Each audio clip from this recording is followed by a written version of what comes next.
De această dată ne aflăm din nou în Ploiești, la restaurantul Elysium, unde Claudia și Gabriel urmează să-și oficieze căsătoria, iar rudele lor din Italia, doamna Maria, împreună cu sora ei, doamna Ancuța, cu Cati și cu Daniel, urmează să le facă o frumoasă surpriză. Să mergem!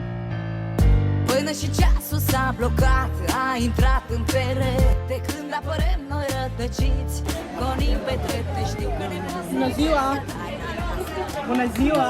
Bine v-am găsit! Tinerii noștri căsătoriți? Gabriel și Claudia? Da.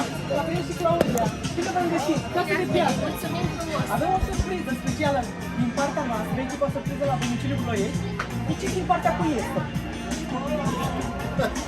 O mică idee. Sunt frumoase de casă. Haideți să vedem. Nici o bănuială? Vine cam de la mare distanță surpriza aceasta. Verișoară? Surpriza vine tocmai din Italia, de la doamna Maria, de la Cati și de la Daniel. Da. A completat și doamna Ancuța pentru această surpriză. Mulțumim frumos. Ia uitați. Așa. Din partea lor. O șampanie la fel de specială ca și ziua de astăzi, cu foițe de aur. Aceasta este din partea lor. Iar din partea noastră, ca echipă, o urăm casă de piatră încă una. Una pentru fiecare. Vă mulțumim și noi din suflet.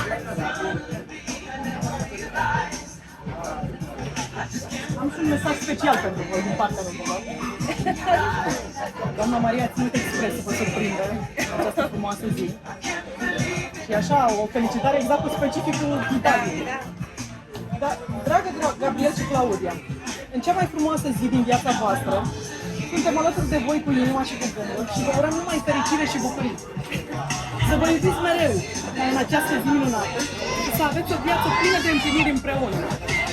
Să fiți fericiți și casă de piatră, din partea mătușii Mariana și a verișoarei Cati și Daniel din Italia. Mulțumim foarte mult! Și nu ne așteptam, pe bune! Chiar trebuia să fie o surpriză de toată.